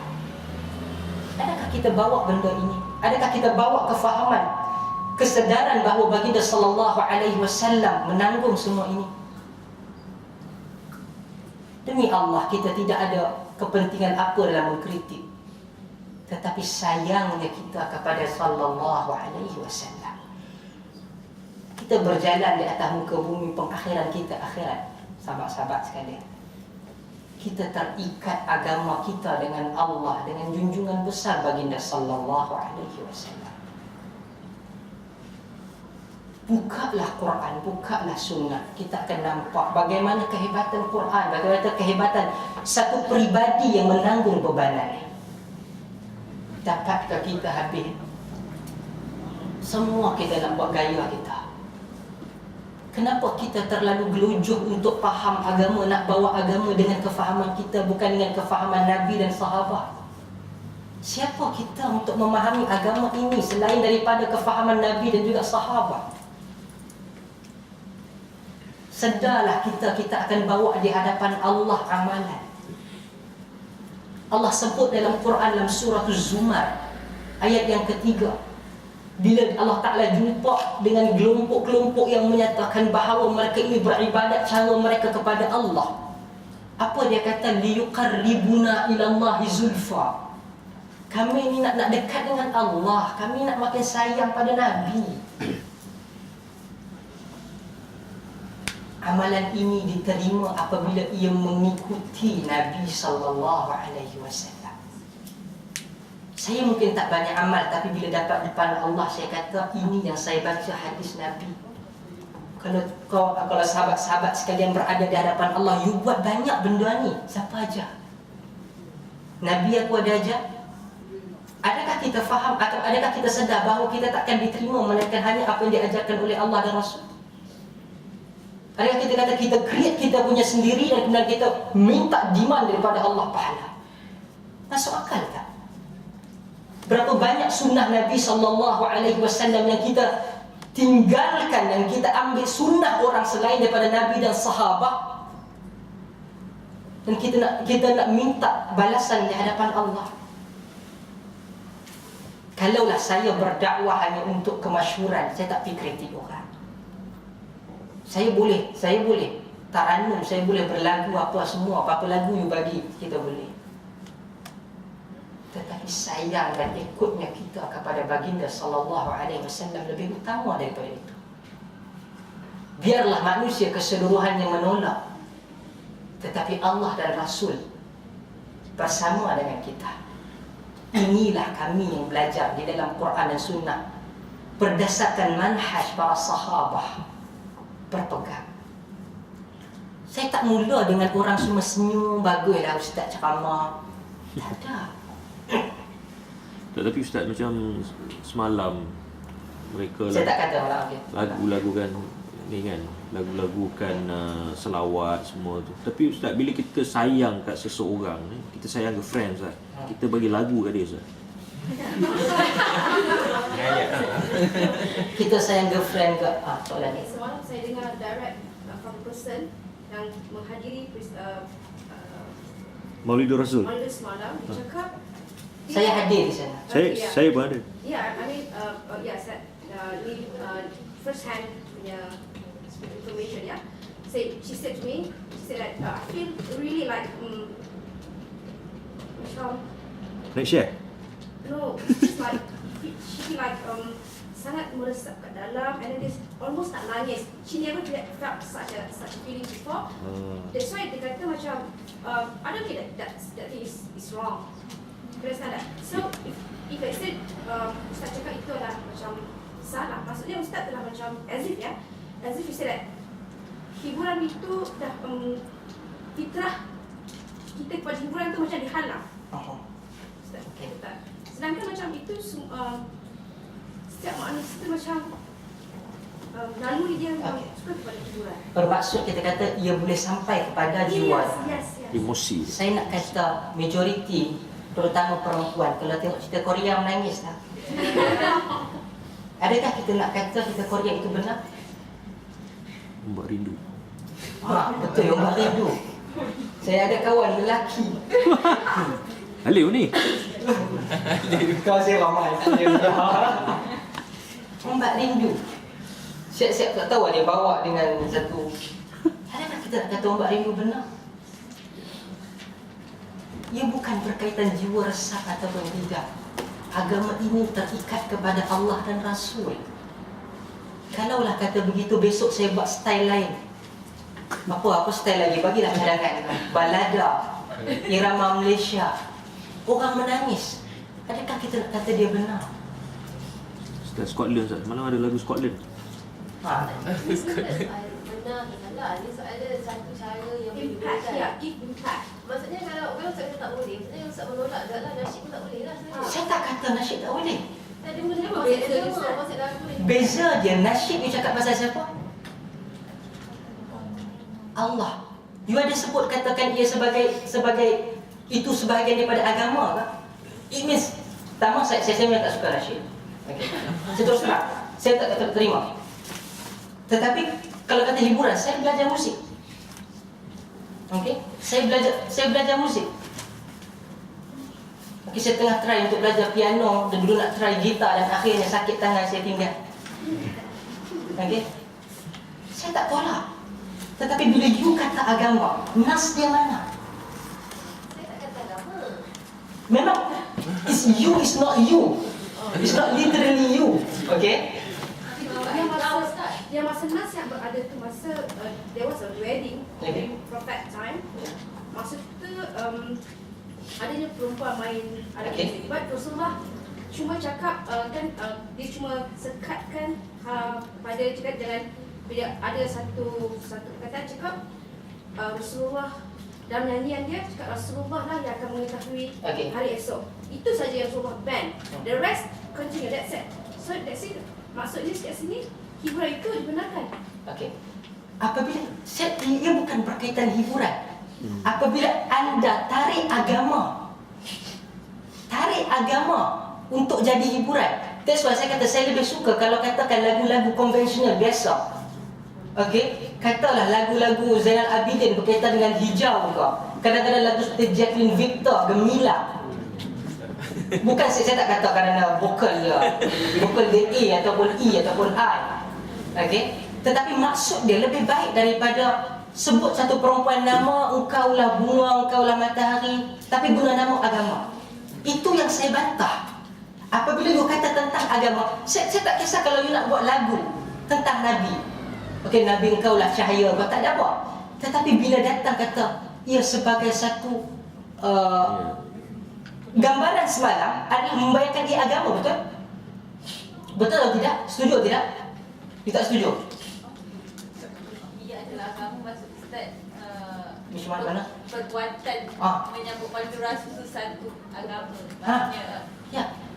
apa yang atas itu sampaikan, maknanya dengan menyambut padu rasa dengan cara begitu, kita boleh feel tenang, that girl boleh rasa feel Rasulullah ni sangat indah punya berketinya. Jadi macam dia getting to know, it's the first step getting to know Rasulullah. Yeah. Firstly, you faham tak apa dia Dia kata? faham ke dalam dalam ayat Tak, berzanji masalahnya tu? the impact is very That's the first step towards subsequent action. Yeah? Okay. how many of the people will actually listen to music and then go learn? Yes, exactly.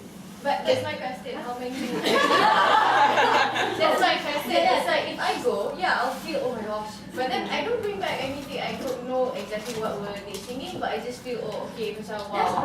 That's the first step towards. That's why I said to you. Yeah. That's the first step You towards got to go subsequent action. Because but the person said like, okay, I feel like I want to go jump to MSD for more frequent. He said, can you see that? Okey. Pertama, apabila kita katakan tentang Nabi, ini adalah kaedah yang kita tak boleh tolak. Okey, saya kata saya tak tolak hiburan. Adakah ia dilaksanakan oleh sahabat dan juga Nabi sendiri? Sebelum pada itu, setuju ataupun tidak, ia tidak pernah dilakukan oleh para sahabat dan juga Nabi. Setuju ataupun tidak? Setuju. Ada siapa tak setuju kat tangan? Saya tak kata sekejap lagi saya buang kelas, kata dah kata. Okey, saya rasa semua setuju. Kalau you datang malam tu untuk kata buat benda tersebut untuk dapat pahala ke dapat dosa? Pahala. Kaedah kita tadi, kalau you nak dapat pahala, adakah ia datang daripada feel kita dan sebagainya, ataupun kita perlu ikut Nabi ataupun ikut sahabat? Banyak. Kalau kita katakan begitu juga, benda yang sama, prinsip yang sama berlaku kepada Kristian. Caroling. Okay? Benda yang sama berlaku ke Kristian. Macam caroling. Inilah langkah-langkah dia nak sampai. That's why kenapa Islam tak tolak, sebab dia berkata, dia bercakap benda tersebut bukan kait dengan agama. Dalam hadis tersebut tak ada. Dia cerita tentang di sini kami ada, dia jana gembira. Tetapi bila dia kata, okey, you boleh buka saya dah. Dia tak banyak, dia ambil sedikit. Cuba buka kitab Barzanji yang asal. You akan nampak betapa banyak cerita-cerita bohong pertama. Okay. Yang kedua, inilah yang, kalau katakan benda tersebut puji-pujian, ni semua puji-pujian, ni syair dalam mazhab, ni syair. Okay. Adakah kita nak, bagaimana kita nak deal dengan hadis tadi? Dengan kamu melampau dalam memuji aku, la tutruni. Dan Nabi SAW nak kata, wa ana rasuluhu wa abdu, aku ni rasul dan hamba dia saja. Saya tak kata, dia ada satu perkara yang kadang-kadang kita kena faham. Apabila anda berkata tentang agama, anda tak boleh lari daripada Quran dan juga Sunnah. Okay, anda tak boleh. Kita boleh bersetuju bahawa kita tidak bersetuju. Okay, you kata you ada. Kita akan bincang mungkin banyak kali sebab kita takut mungkin ni. Tetapi saya katakan, cuba cari satu nas yang kalau kata perkara tersebut adalah perkara yang boleh. Sebab tu kenapa para ulama tolak semua sekali. Ada para ulama Di kalangan para salaf secara kebanyak, secara majoriti tolak lagu secara total. Saya tak tolak, tetapi saya menolak kelompok yang macam ini. Dan yang kedua, you kena baca daripada pandangan ulama hadis tentang kesufian. Nyanyi ini semua datang dari kesufian, tarikat kesufian. Okey? Dan ini salah satu benda nak tarik pada dia. Kalau you kenal siapa sufi, seperti mana apa yang saya faham, you takkan terima. Sufi datang sebelum berjanji atau selepas? Berjanji ini adalah hasil kesufian. Oh. Berjanji ini adalah hasil kesufian. Okey. Pertama, dia ada banyak benda. Sufi ini dia datang daripada apabila kelompok falsafah datang. Dia menggunakan akal dan dia cuba menjadikan sesuatu perkara itu menarik. Dan kesufian ini, sufi datang pada perkataan sufah. Ada orang banyak menyatakan Sufah ni adalah satu tempat di mana kalau masjid Nabi, di hujung ni zaman Nabi, hujung ni kelompok orang-orang ahli sufah. Tetapi kata para ulama, antaranya Syekhul Islam Ibn Taimiyah, dia bukan sufah orang ni, tak.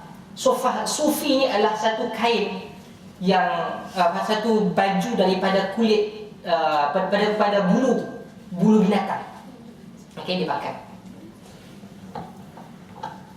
Dan mereka kata ia adalah untuk membersihkan jiwa, membersihkan jiwa. Dan inilah kelompok, ada datangnya kelompok-kelompok yang nak menjadikan dia lebih eksklusif. Okey, di dalam agama. Penubuhan dia pun kita perlu perhatikan. Dia kata untuk tazkiyatun nafs, hilangkan ataupun membersihkan hati. Kenapa you perlu buat satu kelompok gerakan sufi itu, sufi syaziliyah dan sebagainya? Hadis sahih tak ada ke? Tak cukupkah hadis Sahih Bukhari untuk membersihkan hati? Quran ada sebut tak pasal pembersihan hati? Hadis ada sebut tak? Dan Nabi SAW tarikat sufi mana? Tak ada. Dia sendiri datang, ia bukan daripada Islam. Saya tak hukum dia kafir ke tidak. Ia bukan datang daripada dalam Islam. Ambil luar, masuk dalam. Okay? Sebab tu kita akan lihat beberapa gerakan ini sama seperti Kristian. Sufi itu bukan daripada zaman Rasulullah ke? Siapa zaman Rasulullah? Itu persoalan dia. Dan macam saya pernah dengar ada yang cakap memang ada beberapa manusia zaman Rasulullah yang dia memang nak buat macam itu dan Rasulullah tidak melarang dia. Daripada situ macam turun-turun keturunan yang mana. Tak ada. Di zaman Nabi SAW tak ada benda itu. Sebab tu saya kata kalau ada datangkan kepada saya dalil, saya akan tarik perkataan saya. Saya akan tarik perkataan saya. Tidak ada. Sebab tu kata ahli sufah. Siapa ahli sufah? Ada tak kalau kata kalau kata ada benda tersebut, siapa zaman Nabi tekong buat benda tu? Ada tak zaman tersebut nyanyi-nyanyi?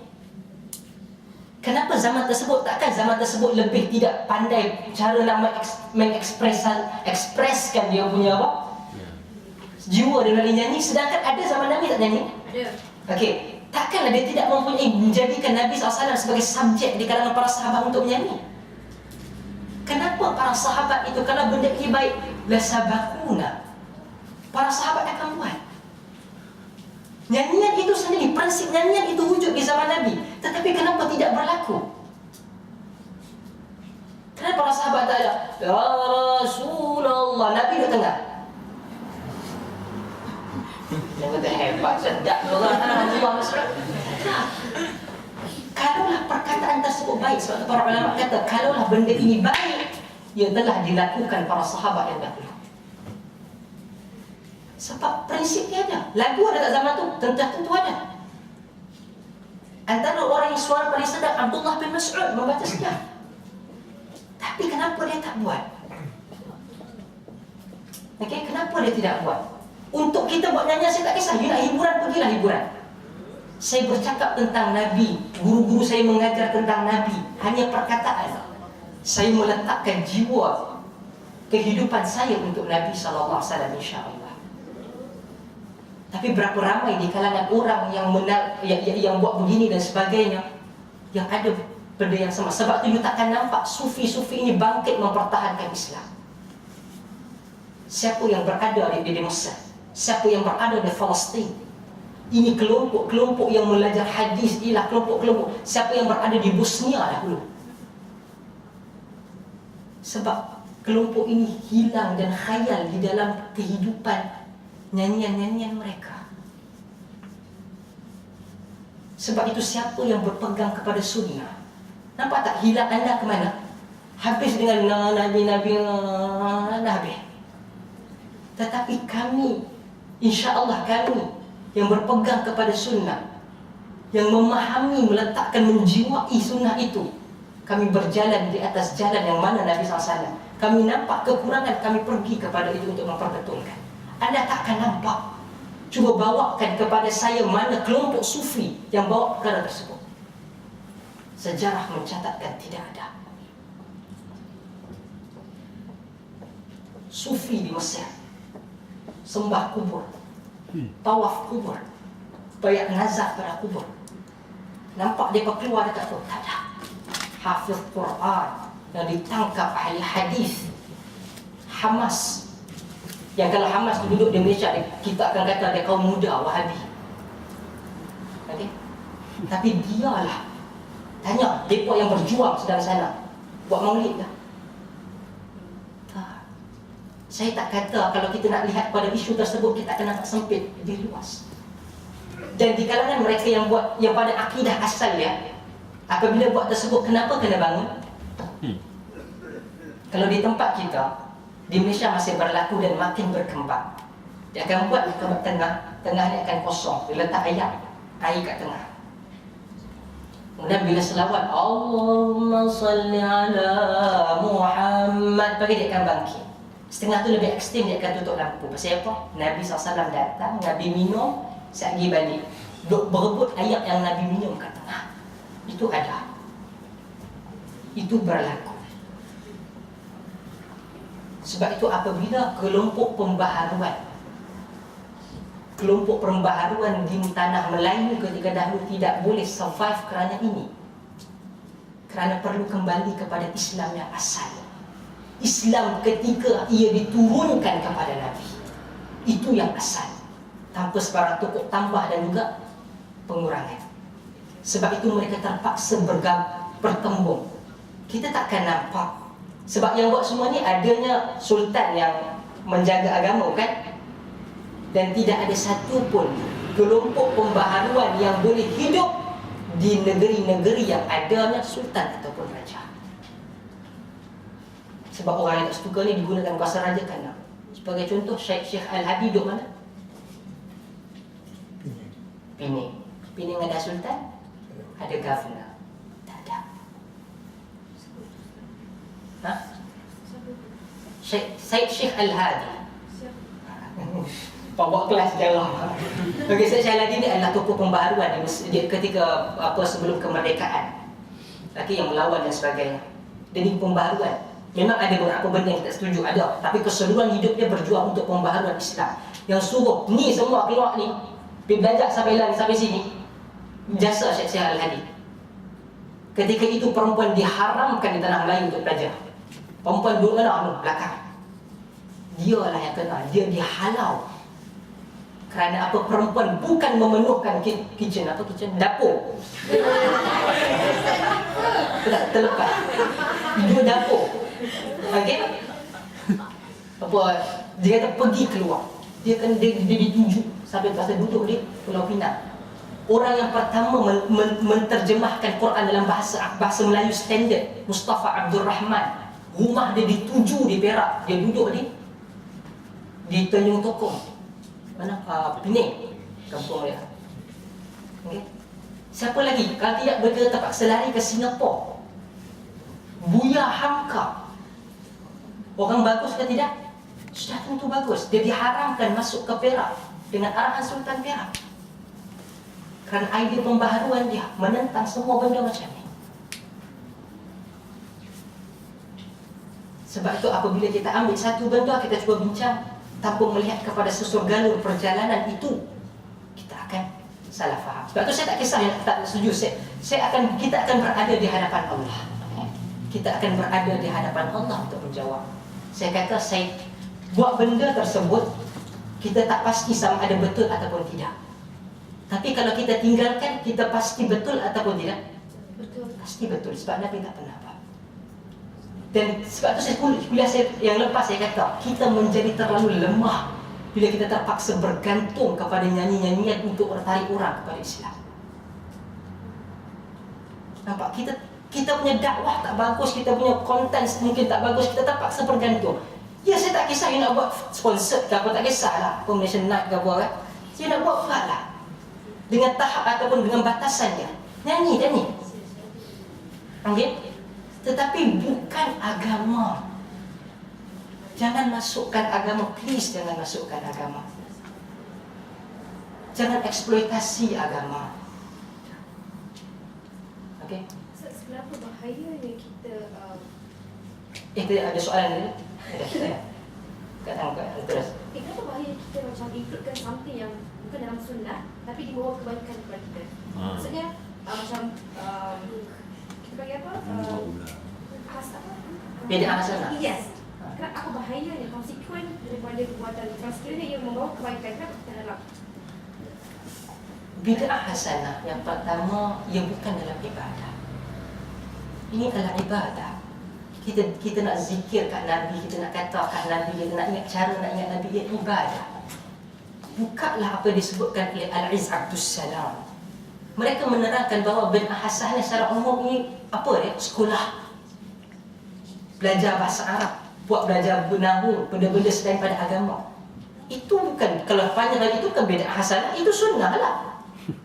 Sunnah lah itu, untuk membangunkan orang. Tetapi bila dijelmuhkan di dalam ibadah, ia memerlukan nas. Yang saya tak boleh halang anda kalau nak buat, okey? Tapi saya nak bagi tahu dia di akhirat, di akhirat bukan di dunia. Kita tak siapa kata tak boleh? Boleh. Bid'ah hasanah yang sebenarnya difahami boleh buat selama mana tak ganggu agama. Kalau kita kata, oh kenapa bid'ah hasanah tak boleh masuk dalam ibadah pula? Kerana kita ada asalah, kita ada keaslian. Kalau tidak, sama kan kita dengan Kristian. Agama ini terjaga kerana inilah dia. Inilah dia rahsia kenapa Islam terjaga. Tidak boleh apa-apa masuk melainkan yang diajarkan Allah dan Rasul. Kalau boleh masuk, tak ada beza kita dengan Yahudi, tak ada beza dengan Kristian terutama ya. Padahal duduk bincang dan sebagainya, oh rasa benda ni bagus, kita buat. Tak. Ini tak benar. Okey? Ini tak benar. 20 minit. Dan tak habis lagi ayat yang kedua. Dia kata kalau puan ayat 5. Okey? Kita habiskan sedikit akhir. Wa qadhafa fi qulubihimur ru'b. Wa qadhafa fi qulubihimur ru'b. Dan Allah mencampakkan ketakutan di dalam hati mereka. Apabila Nabi SAW berperang, Islam dalam keadaan yang lemah, Allah tak boleh turunkan daripada langit senjata-senjata. Siap senjata. Allah letakkan di dalam hati musuh kita, musuh baginda Nabi SAW, ketakutan. Kita sebut dalam kuliah lepas, satu-satunya peperangan yang para malaikat join, perang sekali, bunuh sekali, perang Badar saja. Perang selain daripada Badar, para malaikat cuba meramaikan dan takutkan saja. Nabi SAW kata, orang-orang kafir diberikan, kelebihan aku, orang-orang yang memusuhi aku diberikan ketakutan perjalanan jarak 1 bulan. Okey? 1 bulan. Kita ini apabila jiwa kita kosong, ataupun jiwa kita ini tak suka pada kebenaran, kalau kita tak suka dengan kawan kita, atau kita tak suka dengan sesiapa sahaja, kita nak kenakan dia benda yang paling kita takuti apa? Kantoi. Okey, buat satu benda tak kantoi. Okey, nampak tak? Kita selalu benda nampak korang dia perasan dah kata macam tu, kita jadi hidup tak senang sebab kita takut. Allah berikan kepada orang yang musuh Allah ini ketakutan. Di negara Yahudi, kenapa mereka tak boleh nak hancurkan Palestin? Palestin tak ada apa. Kekuatan, defense, army, military dan sebagainya tak ada apa. Israel mempunyai di antara top 3 militeri yang paling termaju di dunia. Bahkan dia ada nuklear. Kenapa dia tak boleh hancurkan? Kenapa dia tak boleh hancurkan? Kerana dia pun mengira ketakutan yang ada dalam jiwa dia. Sebab kita ini hidup tak takut mati, kita syahid, kita jalan kita. Tetapi dia takut dia mati. Takut itu ada. Saat lagi guna nuklear dia pun mampu. Saat lagi serang dia pun kena saat lagi. Sebab dia main gaya Rainbow punya cara. Buat satu memang dia kena. Sebab dia tak kisah, dia pergi dengan tubuh badan dia letak bom duduk tengah Tel Aviv, mampus semua. Dia tak takut mati. Tapi takut itu yang letak pada jiwa orang-orang yang memusuhi Allah dan Rasul. Bukan tak boleh bunuh satu sekali, mereka datang sahaja tolong habis dah. Allah tolong kita dengan meletakkan rasa takut. Janganlah sesiapa nak bawa dakwah takut, tak ya. Allah bantu.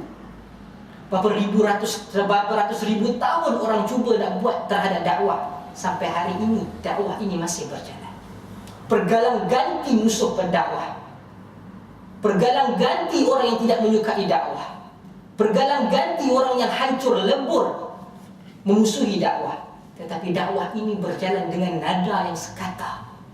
Kamu bunuh kami, kami bangkit lagi besok. Okay? Tak payah takut. Tapi kita jangan main sembrono je nak pergi dakwah dah. Kita adanya taktik kita kena ada ilmu. Sebab itu beragama dengan ilmu, berdakwah dengan ilmu, bukan dengan semangat saja. Pasal apa? Pergi ke haus tak solat agapi, wah ni masuk neraka. Salah, bukan itu. Adanya ilmu, adanya dakwah, adanya gaya akhlak dan sebagainya. Yukhribuna buyutahum biaydihim wa biaydil mu'minin fa'tabiru ya ulil absar. Okey. Mereka musnahkan rumah-rumah mereka dengan tangan-tangan mereka sendiri dan tangan orang beriman, maka ambillah untuk menjadi pelajaran hai orang-orang yang punya pandangan. Apa yang berlaku Bani Nadir ini apabila tak depan dia tak makanan. Apabila dia keluar daripada Madinah, apa yang dia lakukan? Dia hancurkan semua rumah dia. Jahatnya dia Yahudi ni.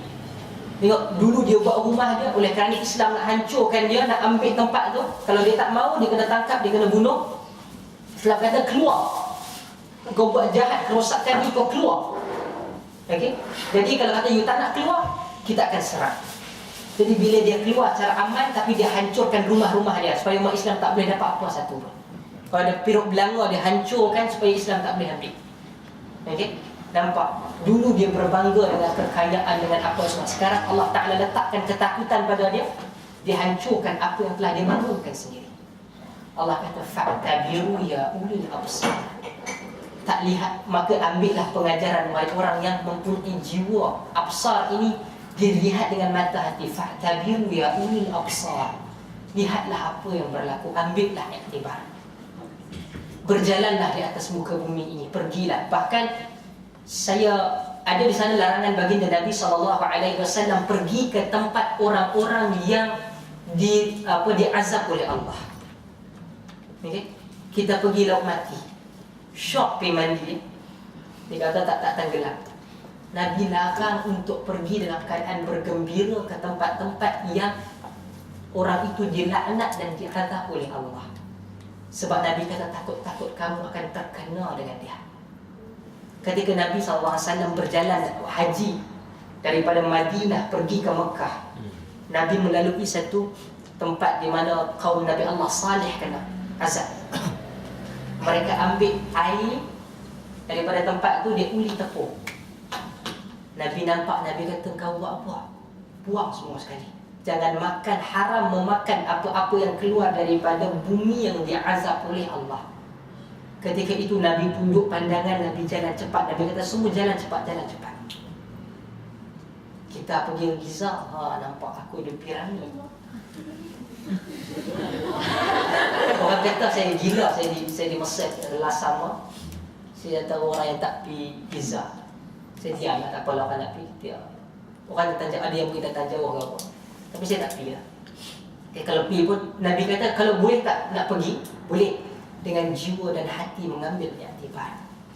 Lihatlah Giza tu, dia punya satu blok itu saja 10 kali ganda kita tak syukur. Okey. Tapi Allah tidak matikan, hancurkan dia di dalam air, dalam laut.